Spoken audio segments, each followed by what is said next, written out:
आदरणीय संत समाज, प्रिय सज्जनों तथा देवियों, गत रविवार को मैंने श्वेताश्वतर उपनिषद के कुछ मंत्रों के आधार पर और दशहरा का क्या महत्व है इस पर चर्चा की थी। उसके पूर्व बीजक की साखियों पर चल रहा था। मैं उसी क्रम को फिर से लेता हूं। कबीर का घर शिखर पर, जहां सिलहली गैल। कबीर का घर शिखर पर, जहां सिलहली गैल। पान टिके पपील का, तह खलकन लादे बैन। कबीर का घर शिखर पर। कबीर का घर शिखर पर ऊंचे है, जहां सिलहली गैल, जहां का रास्ता फिसलन से भरा है। सिलहली फिसलन से भरा स्थान होना और रास्ता फिसलन से भरा होना, ये बहुत खतरनाक होता है। जगह ऊंची हो, पर्वत का शिखर हो और फिर रास्ता फिसलन से भरा हो तो खतरनाक है। ये अध्यात्म की स्थिति ऊंची और रास्ता फिसलन से भरा है, आदमी झट से फिसल जाता है। इस पूर्व पंक्ति में इसकी व्यंजना है। कबीर का घर शिखर पर, जहां सिलहली गैल। कबीर का मतलब है साधक, जो कोई साधक है। कबीर साहब अपने आप को प्रस्तुत करते हैं कि भाई हमारी जो स्थिति है, हमारा जो घर है वो शिखर पर है, उच्चतम स्थिति में। शिखर यहां है चैतन्य स्थिति। चैतन्य स्थिति ही उच्चतम है और उसका रास्ता फिसलन से भरा है। चैतन्य की स्थिति में हम होना चाहते हैं और जड़ में बह जाते हैं। फिसलन को हम अंदर देखें, कम मन फिसल जाता है। चौपर खेल होत घट भीतर, जन्म का पासा डारा। दमदम की कोई खबर न जाने, कोई कह न सके निर्वारा। अंदर में चौपर का खेल हो रहा है और क्षण क्षण में जन्म के पासे पड़ रहे हैं और कर्म के पासे पड़ रहे हैं। कोई उसका निर्वार नहीं कर रहा। हम अपने अंदर में देख नहीं पाते कि क्या खेल हो रहा है। मनुष्य का जो अपना सार स्वरूप है वो चैतन्य है, आत्मा है, रूह है। उसी को परमात्मा ब्रह्म भी कहा जा सकता है। वह जड़ नहीं, चैतन्य।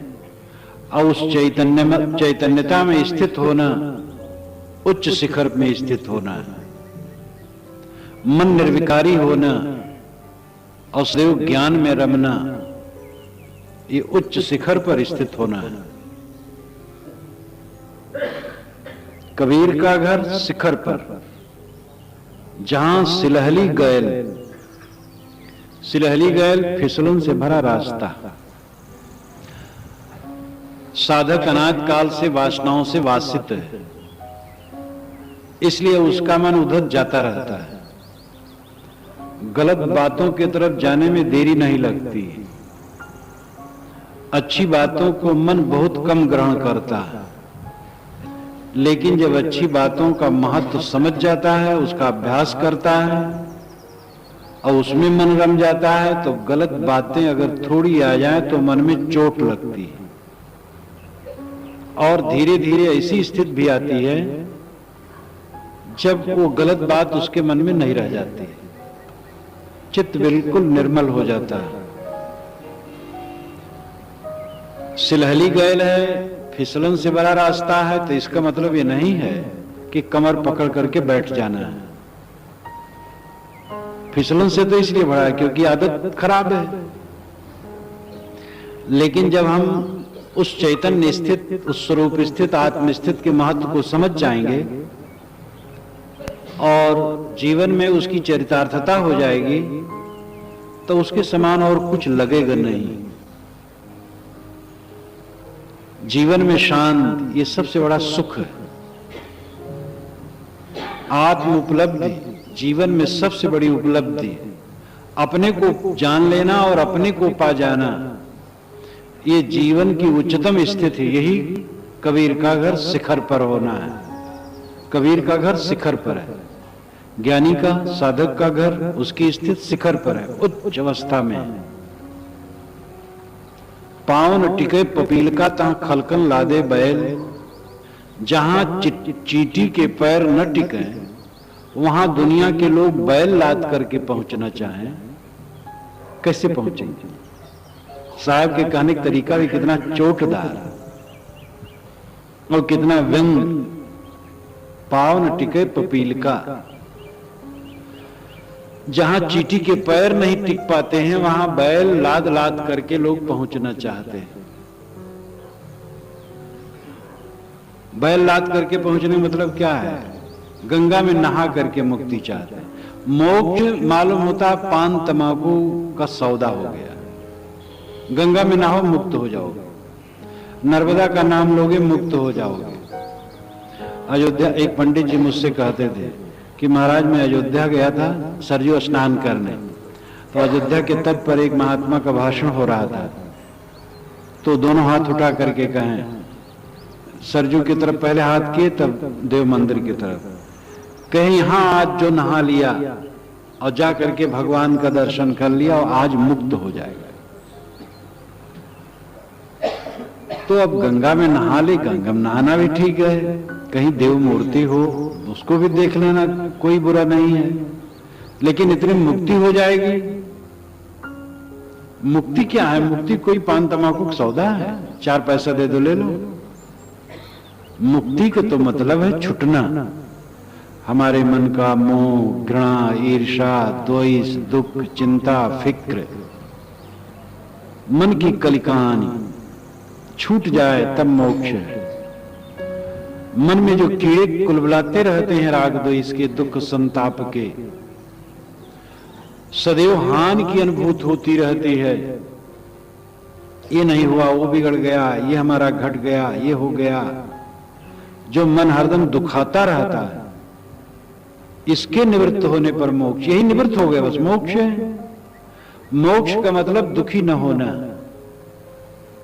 मानव जीवन की विशेषता है कि वो दुखी न हो। जो दुखी नहीं होता वो धन्य है। वो पैसे से नहीं होता है कि दुखी न हो, न विद्या से, न परिवार से, न प्रतिष्ठा से, न शिष्य शाखा से, न प्रवचन पटुता से। दुखी न होना, दोषी न होना। जब आदमी दोषी नहीं होता है तब दुखी नहीं होता है। दोष की निवृत्त होने से दुख की निवृत्ति होती है। तो साहब कहते हैं पाँव न टिके पपील का तहाँ खलकन लादे बैल। जहां चींटी के पैर नहीं टिकते हैं तहां संसारी बैल लाद करके जाना चाहते हैं। मैं अयोध्या से उत्तर था, एक पंडित जी बेचारे बड़े बूढ़े, 80 वर्ष की उम्र लगभग, एक तीर्थ में गए थे। वहां से लौट के आए थे, 4 दिन बीता था। किसी बड़े पंडित ने बताया कि आगे 1 सप्ताह के आगे मथुरा में जाकर के वहां अगर जमुना में स्नान करें अमुक तिथि को तो मुक्ति हो जाएगी। अब वो गठरी मुठरी बांधने लगे वहां जाने के लिए। तो उनके बड़े लड़के हमारे पास आए, कहे महाराज आप समझा दीजिए, अब बूढ़े हैं, ये एक जगह से आए हैं सैकड़ों किलोमीटर से, अब फिर गठरी बांध रहे हैं जमुना में जाने नहाने के लिए उधर मथुरा की तरफ, इनको क्या हो जाए पता नहीं, बूढ़े हैं, इनको समझा दीजिए। मैंने कहा भाई वो मुक्ति लेने जाते हैं, मुक्ति में मैं दीवार बनूं, अक्का दूं तो मैं दोषी बनूं? ये मैं कैसे कह सकता हूं? तो मुक्ति, हर जगह मुक्ति लोग कह देते हैं, छोटी छोटी बात को लेकर के मुक्ति हो जाएगी। मुक्ति कोई अदृश्य वस्तु नहीं है, मुक्ति कोई अनुमान कल्पना नहीं है। मुक्ति तो जीवन है, जीवन बन जाता है मुक्त। दुख रहित जीवन मुक्त जीवन है, और दुख रहित जीवन होता है जब हमारा मन भौतिक धरातल से ऊपर उठ जाता है, क्योंकि शिखर पर तो ये घर है ना, और सिलहली गैल भी है, फिसलन से भरा रास्ता है। मन हटाओ संसार से फिर चिपक जाता है, हटाओ फिर चिपक जाता है। कहीं किसी जवान को देखे मृत, एकदम लगता दुनिया में कुछ नहीं। 2 घंटे के बाद दुनिया में फिर रमने लग गए। क्षण क्षण हम रमते हैं संसार में, तो सिलहली गैल है और उच्च शिखर पर घर है, वहां पर चढ़ने में मेहनत है और गिरने का डर है, लेकिन जो चलता है वही पहुंचता है। जो चलता ही नहीं वो कैसे पहुंचेगा? जो घाटा के डर से व्यापार नहीं करेगा वो कैसे उसका गुजर होगा? जो सड़क में इसलिए नहीं निकलता है कि एक्सीडेंट न हो जाए, तो घर में बंद रहेगा। घर में तो सर्वाधिक एक्सीडेंट होता है। जितने लोग मरते हैं 99% लोग घरों में मरते हैं, बिस्तर पर। इसलिए सड़क से अधिक दुर्घटना का स्थल बिस्तर है, और बिस्तर से कोई भयभीत नहीं होता है। तो कब तक घर में बंद होकर के बैठे रहोगे? आदमी को यथावत कर्तव्य करने हैं, लेकिन आदमी भयभीत है, तो डरना नहीं चाहिए। गिरते हैं सवार ही मैदाने जंग में, वे तिफल क्या गिरेंगे जो घुटनों के बल चले। घोड़े पर कुशल सवार ही कभी कभी गिर जाते हैं, और वो शिष्य जो घुटनों के बल रेंग रहे हैं वे क्या गिरेंगे? इसलिए कोई साधक अगर फिसल जाए तो मजाक मत उड़ाओ, शाबाशी दे के उठाओ, फिर वो बढ़ जाए। और कहीं भूल हो जाए दूसरे से क्षमा करके आगे बढ़ने की चेष्टा करो और बढ़ाने की चेष्टा करो। अपने पर कड़ाई और दूसरे के साथ कोमलता, यही तो जीवन का रहस्य है। अपने आप को कभी क्षमा न करो और दूसरे पर कभी निर्दय न बनो, बस जीवन आनंदमय हो जाएगा। तो जो मोक्ष है, मोक्ष का मतलब है दुखहीन जीवन। मन में दुख कभी न हो, और ये तब नहीं होगा जब हमारा मन भौतिक धरातल से ऊपर उठेगा। मैं देह नहीं हूं, शुद्ध चैतन्य हूं, आत्मा हूं, ज्ञान स्वरूप हूं। भोग जीवन लक्ष्य नहीं है, मोक्ष जीवन लक्ष्य है। मेरे चारों तरफ फैला हुआ जो कुछ है मेरा नहीं। यह विवेक जब निरंतर जगा रहेगा तो क्या घाटा हो गया, क्या मुनाफा हो गया, क्या हानि हो गई, क्या नुकसान हो गया, कौन मिला कौन बिछुड़ा? कोई मिला ही नहीं, बिछुड़ा कहां? मिल कोई नहीं सकता मुझसे। मैं ऐसा असंग हूं, निर्लेप हूं, कोई मुझसे मिल नहीं सकता। जितने रूप हैं आंख तक प्रतिबिंबित होते हैं, जितने स्वाद हैं जीभ तक, जितने स्पर्श हैं चाम तक, जितनी गंध है नाक तक, जितने शब्द हैं कान तक, आत्मा तक कुछ नहीं पहुंचता है। मुझे कुछ मिल गया छूटने के लिए, संजोग हो गया वियोग के लिए, उसमें हर्ष मानने से तो शोक होगा ही।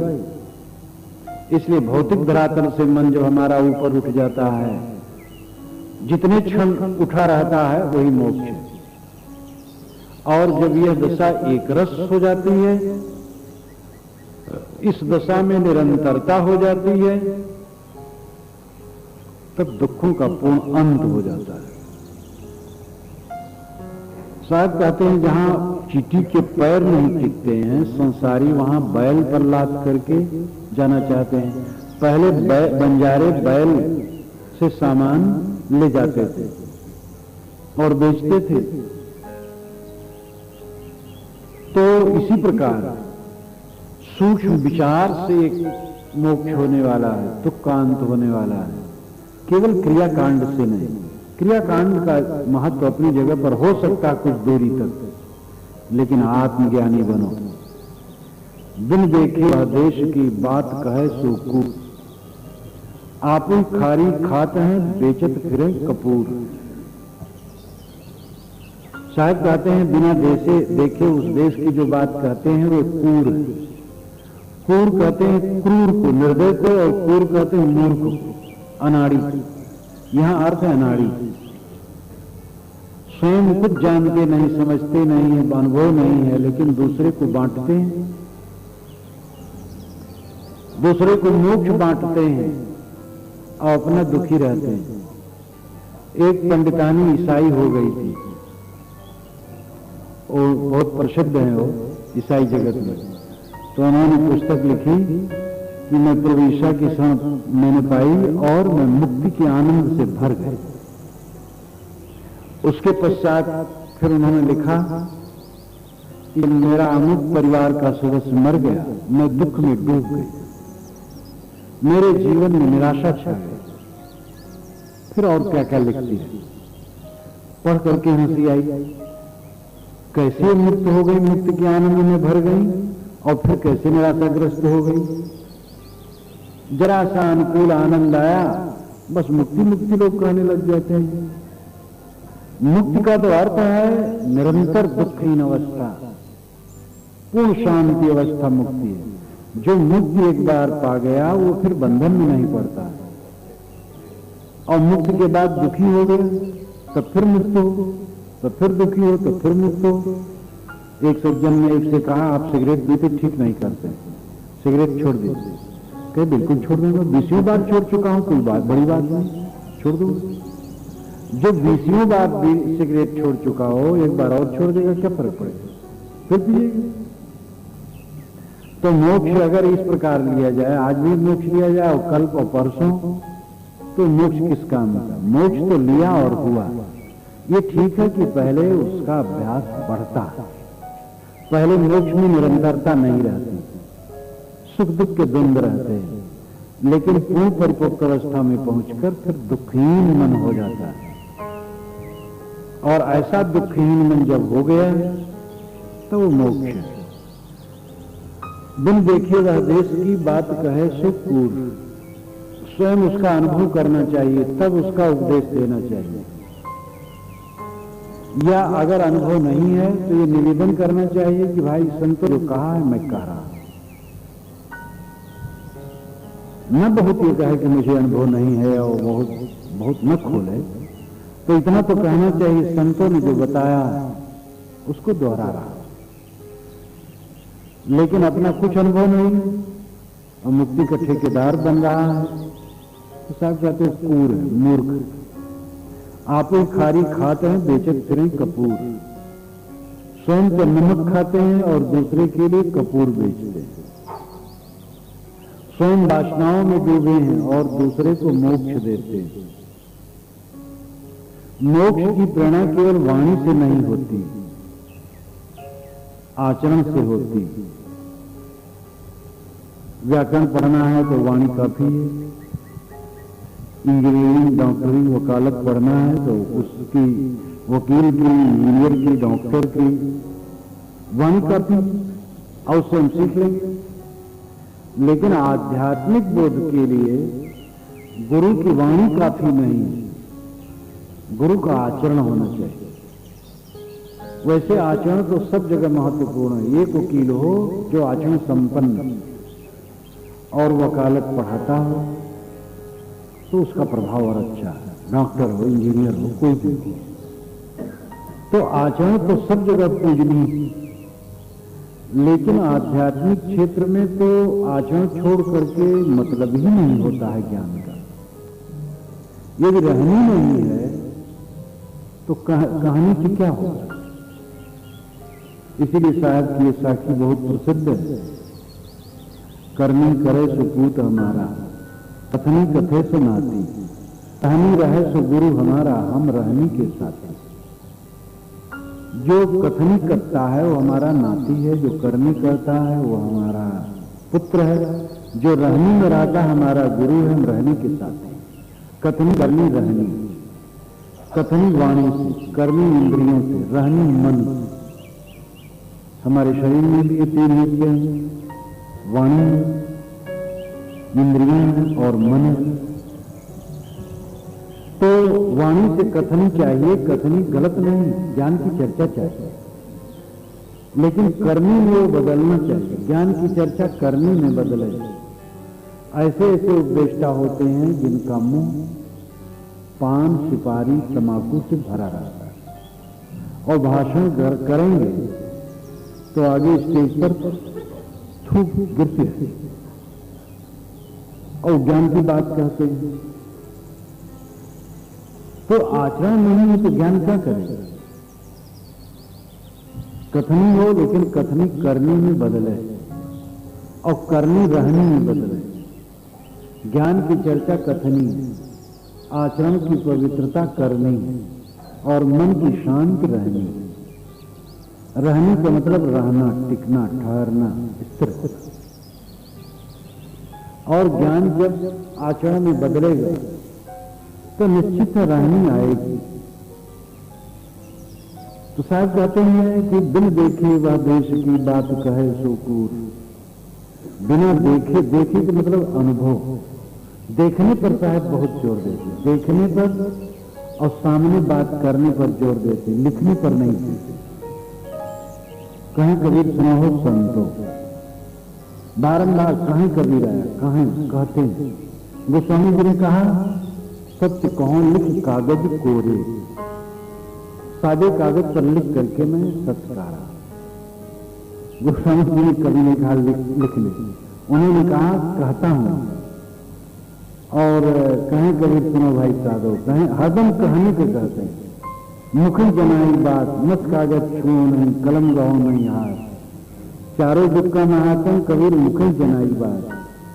मुख से जो जनाने की बात होती है बड़ी जीवंत होती है। हम लोग कागज में लिखते हैं, कोई सामने नहीं रहता, अपना विचार लिखते हैं। लेकिन जब कोई सामने होता है चैतन्य व्यक्ति, तो उस चैतन्य व्यक्ति से प्रेरित होकर के जो हम कहते हैं वो बड़ा जीवंत रहता है। इसीलिए प्रवचन जो होता है वो प्रवचन का लेख छपता है तो ज्यादा आकर्षक होता है, क्योंकि प्रवचन में श्रोताओं के सामने कहा जाता है देख करके। और जहां वार्ता हो, आपस में प्रश्नोत्तर हो, विचार विनिमय हो, वो और रोचक होता है। तो इसलिए चैतन्य संयुक्त वाक प्रकाशित लख लखूर तत्प्रेरे, चैतन्य सत्ता युक्त वार्ता होती। ज्ञान की चर्चा रहने द्वारा जब होती है तो वो बंदूक में भरी हुई गोली के समान चोट करती है। हाथ से गोली मारी जाए किसी को तो हो सकता लगे भी ना, और लगेगा थोड़ी चोट लगेगी।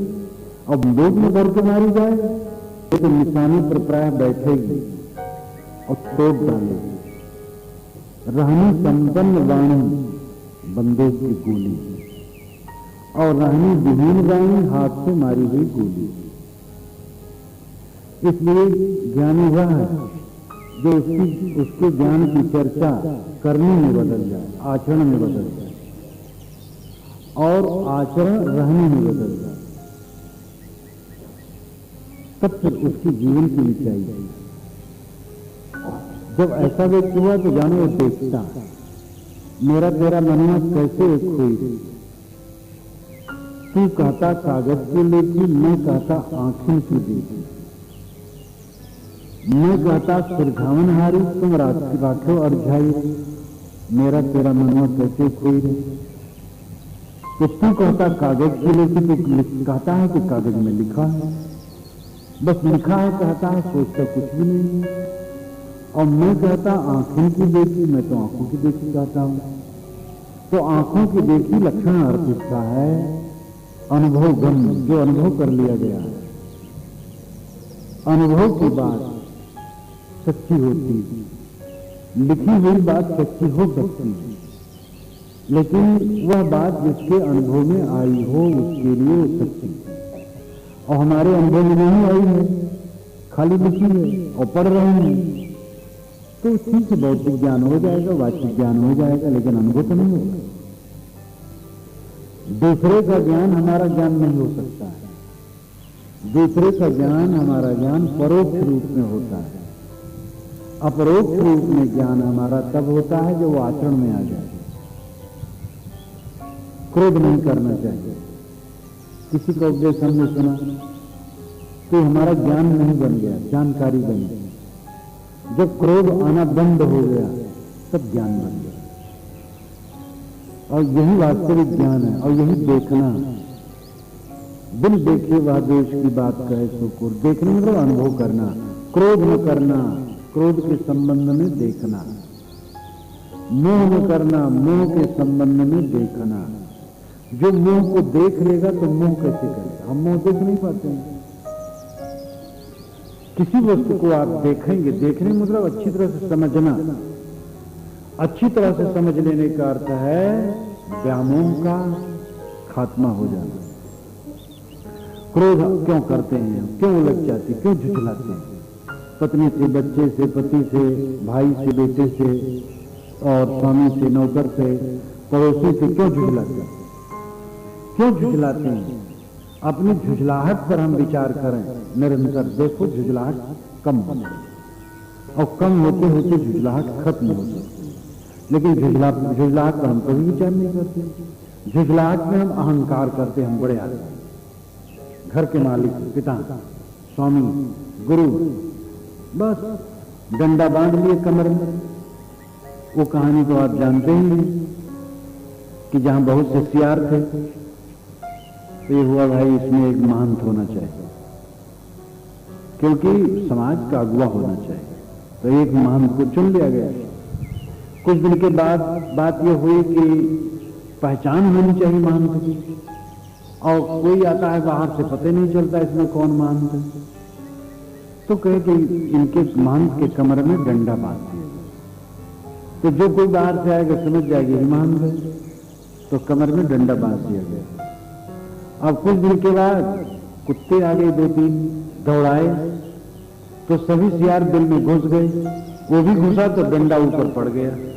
अब वो नीचे जा नहीं पाते, कुत्ते आकर के नोच डाले। तो हमारी कमर में जो डंडे बच जाते हैं वो हमें बहुत दुख देते हैं। घर के मालिक नहीं, हम घर के सेवक हैं।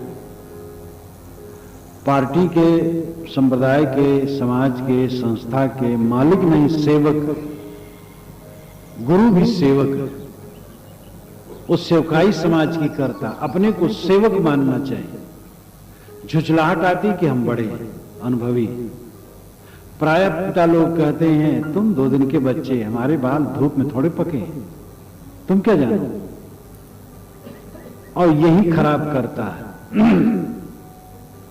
अपने बच्चों को अवसर देना कि वे तू मैं करें, ये पिताओं की त्रुटि है। पिता लोग होश हवास में नहीं रहते, समझ नहीं पाते। और जब किसी दिन पुत्र के मुख से निकल गया उल्टा, तब संभलना मुश्किल है। जब तक नहीं निकला तब तक ठीक है, और किसी दिन निकल गया तो बढ़ता जाएगा, फिर बात बिगड़ जाएगी। इसलिए बहुत संभालने की जरूरत है।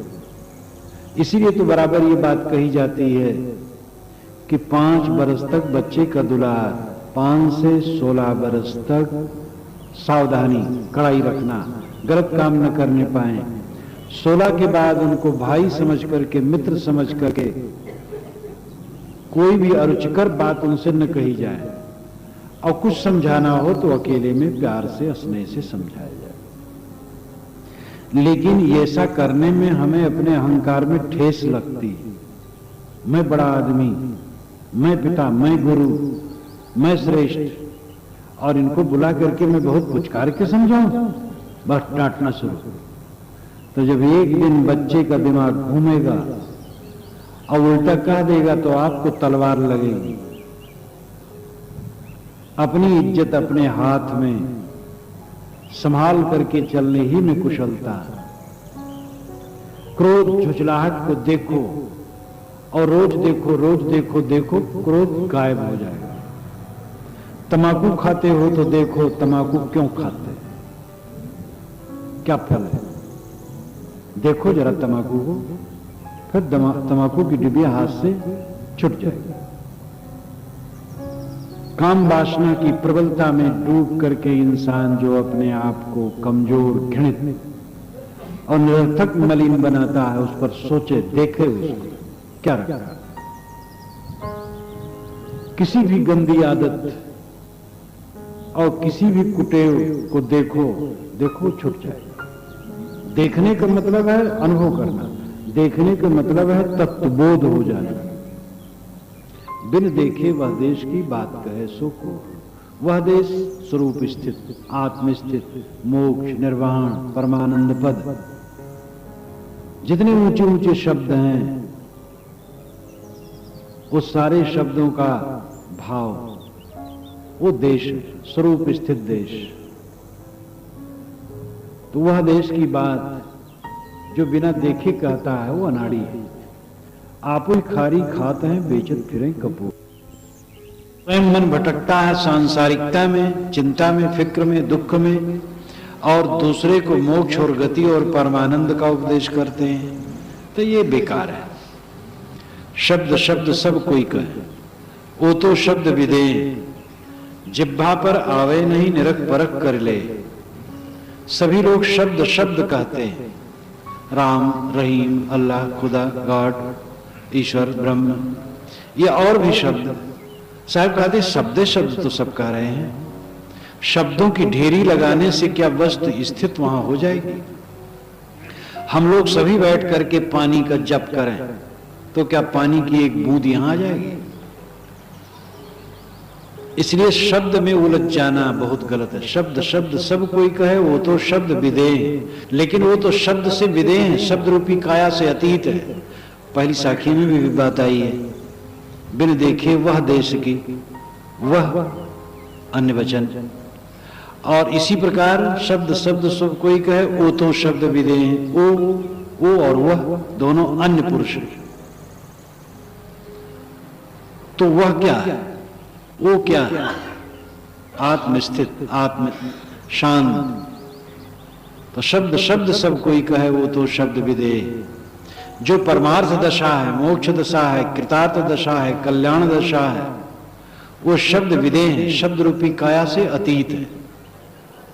जिह्वा पर आवे नहीं, वो जीभ पर नहीं आता, निरख परख कर ले, उसके लिए निरख परख की जरूरत है। शब्द कोई रट रहा होगा तो साहब ने कहा कि वो जीभ पर नहीं आता है। उन्होंने स्वयं कहा, राम नाम भज, राम नाम बच्चे देख मन माही हो। सामान्य व्यक्तियों के लिए ऐसा कहा, लेकिन विवेकवानों के लिए कहा, राम ही राम पुकारते जिब्बा परि गौरोस, सुधा जल पीवे नहीं खुद पियन की होश। राम राम कहते तो जीभ में घट्टे पड़ गए और फल कुछ न हुआ। सुधा जल पीते नहीं, खोद करके पीने की इच्छा करते हैं।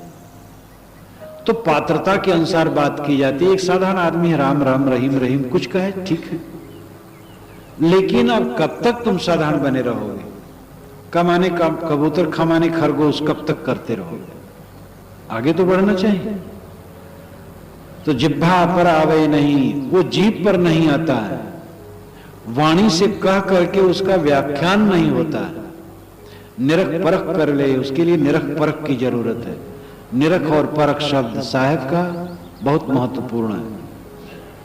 और वह निरख परख की जहां बात कहते, वही अनवीक्ष की विद्या, जो प्राचीनतम विद्या भारत की अनवीक्ष की विद्या है, जिसमें सांख्य, योग और लोकायत माना गया है, और जिसमें प्रमुखता सांख्य है। सांख्य मत चिंतन का मत है, आत्मज्ञान, आत्मा अनात्मा का विवेक सांख्य मत है। सांख्य के महान आचार्य कपिल महाराज ने आज से हजारों वर्ष पूर्व निर्भय होकर के सत्य की घोषणा की थी, और उन्होंने कहा था, तुम्हारी आत्मा के अलावा कहीं ईश्वर नहीं। और कोई कर्मकांड और हवन तर्पण करने की जरूरत नहीं। आत्मा अनात्मा का विवेक करो। दृष्टिवदानुश्रविक सा हविषे ख्यात से युक्त तद विपरीत श्रेयान विक्ता विक्त विज्ञानात्। वह जब यज्ञ का विरोध किए तो पंडितों ने कहा आप यज्ञ का विरोध करते हैं, यज्ञ वैदिक है, ऐसा आप क्यों करते हैं? उन्होंने कहा दृष्टिवदानुश्रविक, जो देखा गया है उसी प्रकार आनुश्रविक भी है। संसार के भोग देखे गए हैं और वे समर्थ नहीं है शांति देने में।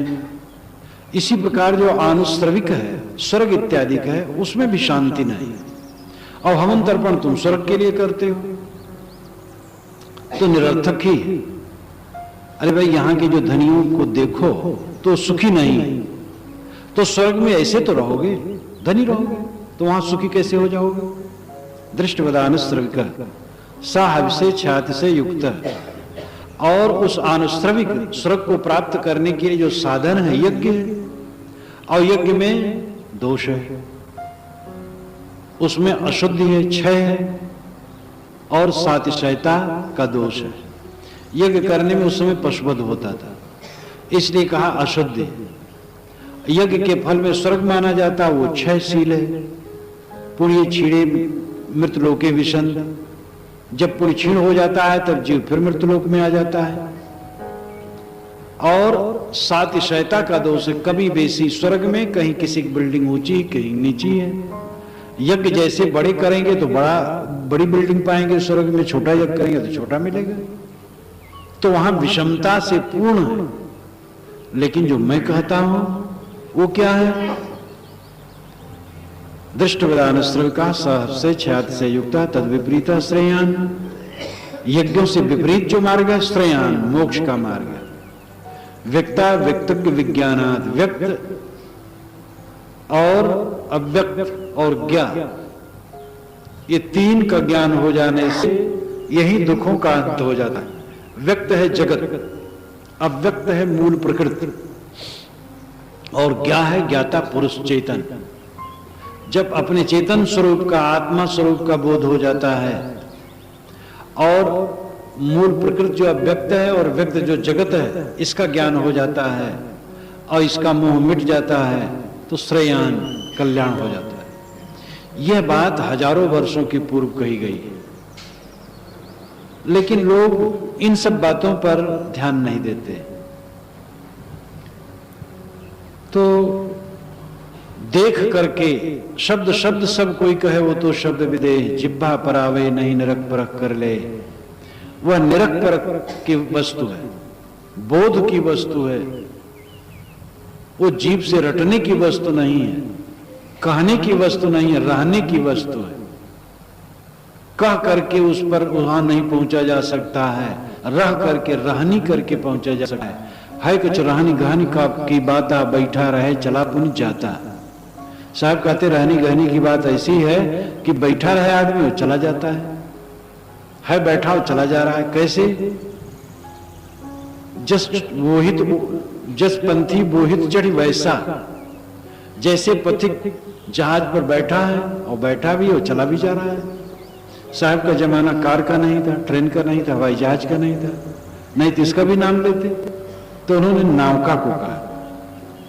नौका पर आदमी बैठा है और चला भी जा रहा है, तैसे बोधवान स्थिर हैं और चले भी जा रहे हैं। एक महात्मा एक पेड़ के नीचे बैठे थे। एक सज्जन ने कहा महाराज आप संध्या वंध्या कुछ नहीं करते? कहे क्या करें भाई, सूतक लगा है, सूतक में संध्या नहीं की जाती। कह रहे आप महात्मा सूतक कैसे लगा? आपके कौन है जो सूतक लग गया? कहे हमारे घर में कुछ लोग रोज पैदा होते हैं, कुछ मरते हैं रोज, इसलिए सूतक रोज लगा रहता है। कहे वो कैसी बात, ये समझ में नहीं आता। आप अकेले बैठे हैं, आपका घर कहाँ, और रोज आप यहाँ कौन पैदा होता है कौन मरता है? कहे काम क्रोध लोभ मोह राग द्वेष से रोज मरते हैं, शील क्षमा दया करुणा प्रेम रोज जन्मते, इसलिए हरदम सूतक लगा रहता है। तो मैं कब संध्या करूं? मतलब मैं निरंतर कामादि को मारता रहता हूं, शील क्षमा सद्गुणों का विकास करता रहता हूं, तो सब समय सूतक लगा रहता है, कब संध्या करो। अब इससे बड़ी संध्या और क्या होगी? कौन संध्या बाकी रह गई इसमें? तो ये संत कहते हैं कि राजा, जोगी, अग्निजल इनकी उल्टी रीत। ज्ञानियों की बात को संसार के लोग उल्टी रीत मानते हैं, लेकिन उल्टी रीत नहीं, ये सीधी रीत है। ये सही बात, यही तो व्यंग्यात्मक है। और कबीर साहब की जो उल्टवासियां ऐसे तो हैं जो कहने में उल्टी, समझने में सीधी होती है। चंदन बास निवारहु तुझ कारण बन काटिया, जियत जीव जन मारहु मुए सबे निपातिया। साहब अन्योक्ति अलंकार में कहते, ऐ चंदन सुगंधि का निवारण कर दे, वास का निवारण कर दे, त्याग दे वास को। तुझ कारण बन काटिया, तेरे लिए मैंने जंगल को काट दिया। ये अन्योक्ति अलंकार है। कहा जाए कुछ ऊपर रूप से अर्थ हो कुछ। यहां चंदन का लाक्षणिक अर्थ है चैतन्य। ऐ चैतन्य मनुष्य तुझ कारण बन काटिया, तेरे लिए मैंने जंगल को काटा, ये शब्द जाल को काटा, तमाम पाखंडों का खंडन किया और कूड़ा कचरा बुहार डाला। अब तेरा काम है वास निवारहु, वास का निवारण करो, वासना का त्याग करो।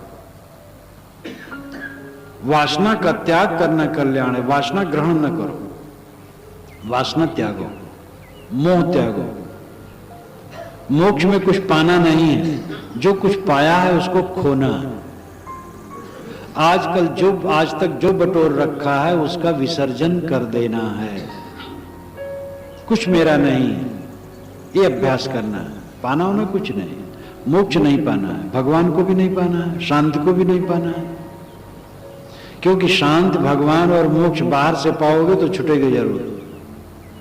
जो कूड़ा कचरा है उसको छोड़ देना, फेंक देना। और जहां सारा कूड़ा कचरा बुहार के फेंका, तहां जो स्थित रह जाएगी उसी का नाम होगा भगवान, उसी का नाम होगा शांति, मोक्ष, निर्वाण। इसलिए पाना नहीं है, खोना। अगर आदमी सब कुछ खोता जाए और विवेक से देह को भी खो दे तो क्या दुख होगा? आप बैठो एकांत में स्थिर होकर, आंखें बंद कर लो और कल्पना करो कि अपना माना हुआ शरीर छूट गए, 10 दिन हो गए। अब बताओ आपको कौन आवश्यकता है कुछ चीज की? कोई चिंता नहीं। जितनी बातें होती मरी हुई होती, सब मरती रहती हैं बातें, और मरी बातों को उठा करके हम जिलाते रहते। 10 दिन के पहले मैं वहां गया था, उन्होंने ऐसा कहा, मैंने ऐसा कहा, और मैं उनसे कम नहीं हूं, देख लूंगा उनको। अब 10 दिन की पुरानी मरी बात, उस मुर्दे को उठा करके हम अपने दिमाग में भरे और उस मुर्दे को जिलाते रहते हैं।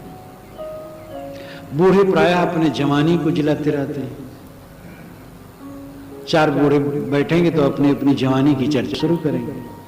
ऐसा था, वैसा था, ऐसा करता था, वैसा करता था। मरी हुई बात, तुम जवान हो नहीं सकते हो, बेकार का क्यों दिमाग खराब करते? तो जितनी वार्ताएं होती हैं अंत में मरी हुई हो जाती हैं। इसलिए वार्ताओं पर संयम होना चाहिए, विवेक होना चाहिए। दुख इसीलिए होता है, मरी बातों को हम जिलाते रहते हैं। किसी ने हमें कुछ कह दिया, एक हवा का झोंका आया हमारे कान में, बस हम व्याकुल हो गए, हमारा ज्ञान विवेक कुल खो गए। तो आचरण जब तक रहनी में हम नहीं टिकते हैं, तब तक खाली जानने से क्या होगा? तो साहब कहते हैं चंदन वास निवार हो, ऐ चैतन्य वासना का त्याग कर,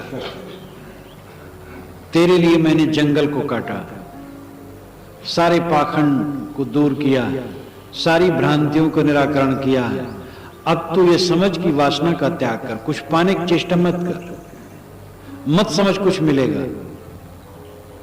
और वास का त्याग, वासना का त्याग, किसकी वासना होती है? ये दुनिया की चमक दमक की, जो बिजली के समान चमकी और गई। इसमें जितने लोग बैठे हैं जो अपनी जवानी को खो चुके हैं, एक बूढ़ा कमर झुकी और जमीन में दृष्टि गड़ाए जा रहा था, एक मंचले जवान ने कहा, बाबा क्या खोजते हो? कमर झुकी थी इसलिए आंख नीचे थी, मालूम होता कुछ खोज रहा है। जवान ने कहा, बाबा क्या खोजते हो? कहा, बेटा जवानी खोजता। जवानी चली गई है तो जवानी खोजने से कहीं मिलेगी? मरी हुई बातों को हम दोहराएं ना, और जो वर्तमान में वो भी मरा हुआ हो जाएगा। संतो ये मुर्दों का गांव, साहब का वचन, एक एक वचन तो उनका सब तीर है। और देहाभिमानी आदमी डरता, अरे ये क्या गवा रहे हो, सब मुर्दों का गांव। और इसी को तो काशी में खूब गवा दिया गया, सीरी वालों ने खूब गवाया। तो जो कुछ है अंत में मृत है, वासना त्याग करो। चमक दमक जो हम मानते मृत है।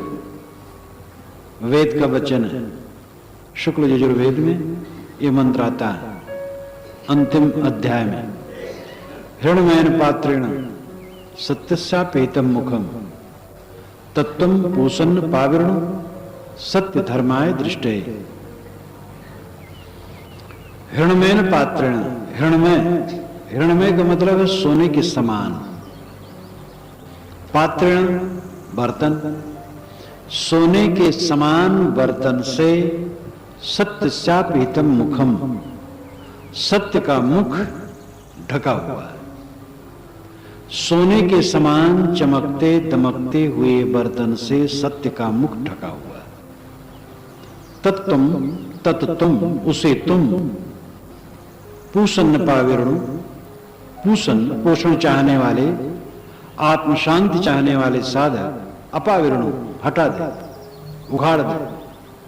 सत्य धर्माय दृष्टे, सत्य और धर्म का साक्षात्कार करने के लिए तेरे को ये करना पड़ेगा कि सोने के समान चमकते हुए बर्तन को तो उठा करके फेंक। हिरण्मयेन पात्रेण, हिरण्मय कहा, सोने के समान सोना है नहीं, सोना लगता है। पलटू साहब ने आपकी भाषा में कहा, देखत सोना लगे सकल जग कांच है। अरे हां पलटू, जीवन कहिए झूठ तो मरना सांच है। संत की चोट वहीं होती है, दुनिया भर के संत जो पहुंचे हुए हैं वहीं चोट करते हैं। देखत सोना लगे, वैवाहिक दिन सोना लगता है लेकिन एक कांच लगता है। ये बूढ़े जब अपने वैवाहिक दिन की याद करते होंगे तो वो सोचते होंगे क्या मजाक हमारे साथ किया गया था। और पुत्र उत्सव का दिन कितना बढ़िया लगता है, लेकिन जिनके पुत्र 30 वर्ष के हैं उनको कुछ दम नहीं लगता, क्योंकि 30 वर्ष तक बच्चा पहुंचते पहुंचते तो पिता से बहुत अलग हो जाता है। जितनी चमक दमक है हिरण्मय पात्रेण के समान है, सोने के समान लगता है, सोना है नहीं। इसलिए ऋषि कहते हैं तत्त्वं पूषन्न पाविर्णु सत्य धर्माय दृष्टे, सत्य धर्म के दर्शन के लिए, सत्य धर्म के साक्षात्कार के लिए इस चमकते हुए बर्तन को तो उठा करके फेंक दे, चमक दमक से हट जा और निरांत एकांत में जाकर के उस तत्व का बोध प्राप्त कर। हर साधक को अकेले होना चाहिए समय समय से, 24 घंटे में कुछ समय के लिए अकेले हो जाओ। बन सके तो 4-6 घंटे भी अकेले हो, ज्यादा जो फुर्सत में साधक है और उतना पहुंचा है तो। साधारण साधक अकेले में होगा तो मन उसका खराब होगा। इसलिए साधारण साधक ज्यादा सत्संग सेवा स्वाध्याय में लगे, और जिनकी शक्ति ठीक है वो एकांत में जितना भी रहे बढ़िया है। लेकिन कुछ न कुछ सबको अकेले में हो जाना चाहिए कुछ समय के लिए। आप लोग अपने घर में एक जगह ऐसी रखो जो हवा प्रकाशदार हो, सदग्रंथ रखे हो, महापुरुषों के चित्र इत्यादि हो तो अच्छा है। स्नान कर लीजिए, अगरबत्ती जला लीजिए, सुगंधित वातावरण हो जाए, और ध्यान कीजिए, जप कीजिए, जो आप मानते हो कुछ कीजिए, अध्ययन कीजिए, अकेले में रहिए कुछ समय के लिए। अकेले में रहने से फिर तब अपनी वास्तविकता का ज्ञान होता है। आप जब किसी के साथ रहते हैं, बात करते हैं तो खोए रहते हैं, लेकिन अकेले खाट पर आप बैठे हो तब आपका आंतरिक चित्र उभर करके सामने आता है। लेकिन आपके चित्र खराब है इसलिए घबराते हैं और झट से चाहते कोई आ जाता शुरू कर देता कुछ गप सड़ाका, क्योंकि अंदर का कूड़ा कचरा उभरने लगता है अकेले में। लेकिन घबराओ ना, उसको निकालो और ऐसा मन बन जाए कि बस बढ़िया बढ़िया ही रहे, दिव्य रहे। तो चंदन वास निवार हो तुझ कारण वन काटिया, ऐ चैतन्य वासना का निवारण कर, वासना का त्याग कर, जियत जीव जन मारो, जीते जीते जीव को मत मारो। मुझे समय नहीं पाती है, मरने पर तो सब नष्ट हो जाते हैं। कुछ खड़ेश्वरी तपस्वी रहे होंगे, जल शयन करने वाले रहे होंगे, बहुत दिन तक उपवास रहने वाले रहे होंगे, उनको देख करके साहब कहते जियत जीव जन मारो। बहुत उपवास करके शरीर को सुखाओ ना, कांटे की सैया पर सोने से वासना की निवृत्त नहीं होती, नंगा रहने से और इसी प्रकार और तपस्या करने से वासना का त्याग नहीं होता है, कल्याण नहीं होता है। साधना और तपस्या में अंतर है। तपस्या में उग्रता और साधना में मंथर गति होती है। तपस्या आप करना चाहें, सुबह उठ करके जाकर के गंगा किनारे बैठ जाएं, 4 दिन का उपवास ले लें, ये इसमें उग्रता होगी। और लोग कहेंगे हाँ देखो वो बाबा वो अन्न भी छोड़ दिए, पहुंचे हुए पुरुष। एक जगह हम लोग थे तो सब साधु गांव में पहुंचे, कार्यक्रम था, सबका आसन बिस्तर लगने लगा। एक साधु नदी में रह गया एकांत के लिए, उस दिन रह गया, दूसरे दिन भी रह गया। तो दूसरे दिन जब कोई आवे तो जो भगत जिसके यहाँ गया था बड़ा भोला और सरल था, कहे भैया हीरा तो जंगल में रह गए। और नदी में जो साधु रह गए थे वो उसी को हीरा माने, हीरा तो जंगल में रह गए। तब जब वो शाम को आए, हम कहे भैया तुम हीरा, अब आगे हम लोग माटी बरिया बैठे। तो तपस्या में उग्रता होती है। कोई नंगा हो तो हाँ ये है, लेकिन नंगा रहना या खाली जंगल में रहना या कम खाना या न खाना, ये तपस्या तो है, साधना नहीं। साधना है युक्ताहार विहारस्य, युक्त चेष्टस्य कर्मस्य, युक्त स्वप्नावबोधस्य योगो भवत दुःख। युक्त आहार हो, ये गीता का मंत्र है। आहार युक्त हो, युक्त का मतलब संतुलित। जब आप भोजन करो तो वजन न, पेट में खाली रही भोजन छोड़ दिया करो। कम खाओ गम खाओ तो बारंबार कहा जाता है, तो कम भोजन करो, युक्त आहार, लेकिन बहुत कम नहीं कि कष्ट हो, और बोझिल तो करो ही ना। युक्ताहार विहार से, विहार का मतलब चलना फिरना घूमना। एकदम पलथी मार के बैठ गए ये भी ठीक नहीं, घूमना फिरना भी चाहिए। लेकिन रात दिन घूमते फिरते हैं तो भी साधना कैसे बनेगी? तो युक्ताहार विहार से, युक्त चेष्टस्य कर्मस्य, चेष्टाएं युक्त हो। एकदम चेष्टाहीन यानी क्रियाहीन होकर के बैठ जाने से भी साधना न बनेगी। और बहुत चेष्टा वाला बहुत क्रिया वाला आदमी कैसे साधना करेगा? कर्मस इसी प्रकार, कर्म बहुत कर्म करने वाला या बिल्कुल न करने वाला। युक्त स्वप्नावबोध से, स्वप्न और अवबोध, स्वप्न सोना, बोध जागना। तो युक्त जागना हो, युक्त सोना हो। ज्यादा सोना गलत और कम सोना गलत। नींद जितने में पच जाए। अब ज्यादा खाएंगे लोग, ज्यादा सोएंगे, ज्यादा सोएंगे तो अपने को भद्दा बनाएंगे, बुद्धि को कुंठित बनाएंगे। युक्ताहार विहार से, युक्त स्वप्नावबोध से योगो भवत दुःख। युक्ताहार विहार से, युक्त चेष्टस्य कर्मस्य, युक्त स्वप्नावबोध से योगो भवत दुःख। खाना न, इच्छा क्रिया, सोना जागना चढ़ के पुकारे जा रहा। अथवा कबीर जात पुकारिया, कबीर साहब कहते हैं कि ज्ञानी पुरुष, आचरणनिष्ठ पुरुष, उस स्थिति का अनुभव करने वाले पुरुष चंदन की शाखा पर खड़े होकर के पुकार रहे हैं। यानी उस चैतन्य की स्थिति, आत्म स्थिति में स्थित होकर के सत्योपदेश दे रहे हैं। चंदन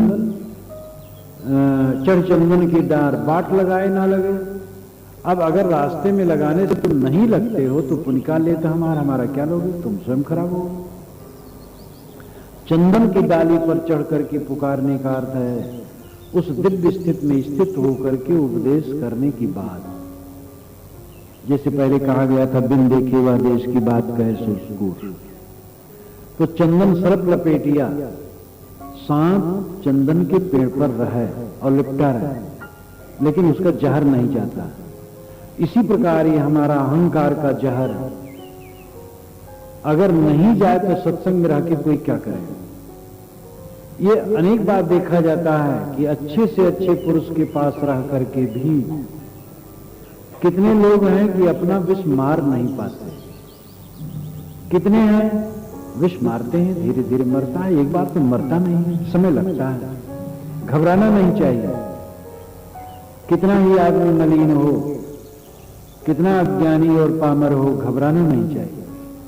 अगर वो डट जाएगा साधना में तो विकारों का घटना निश्चित है। तो रोम रोम में जहर भिना है, अमृत नहीं समाता। अहंकार दूर हुए बिना कोई साधना में प्रवेश नहीं कर सकता। भक्त द्वारा सांकरी, भक्त द्वारा सांकरे राय दसे भाई, मन तो मैगल हो रहा कैसे आवे जाए। भक्त का दरवाजा सकरा राई के 10वें हिस्से के बराबर है और मन तो हाथी बना हुआ है, फिर उसमें कैसे आवे जाए। नन्हा हो के पी, नन्हा होकर के पिया जाता है। नन्हा बच्चा दूध पीता है, जवान नहीं दूध पीता है। अगर कुछ ग्रहण करना है तो नम्र होना पड़ेगा।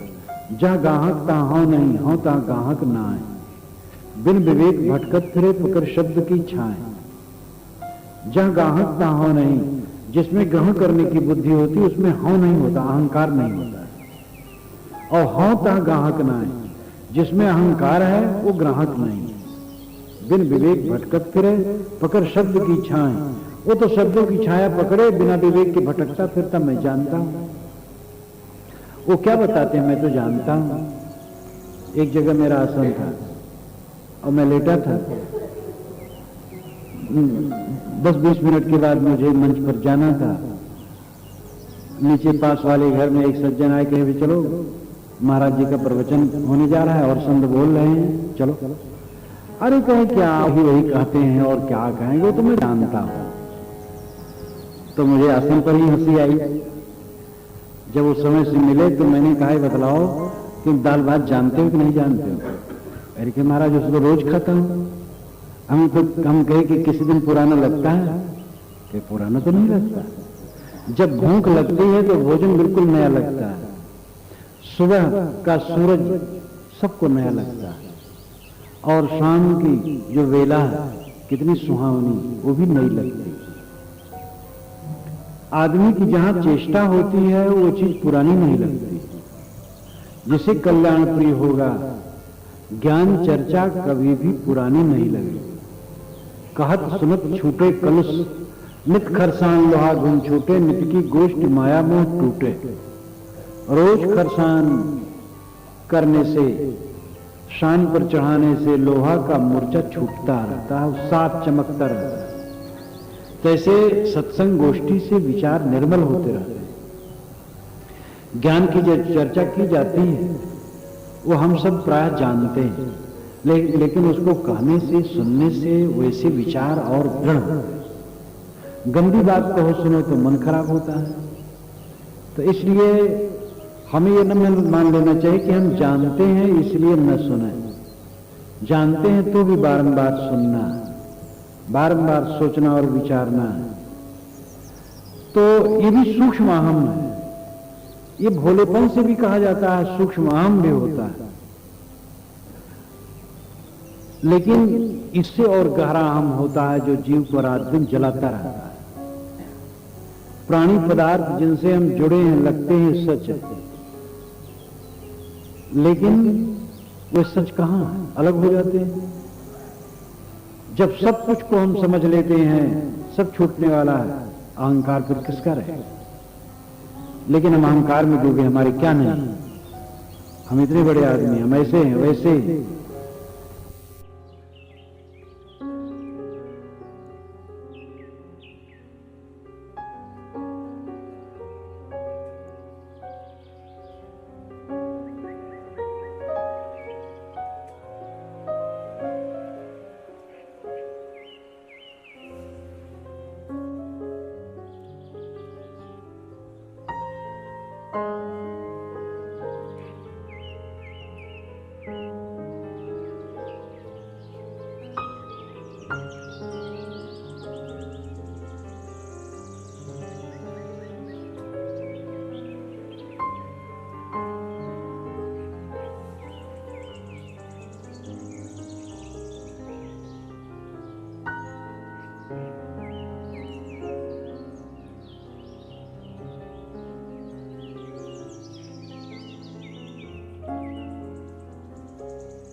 है।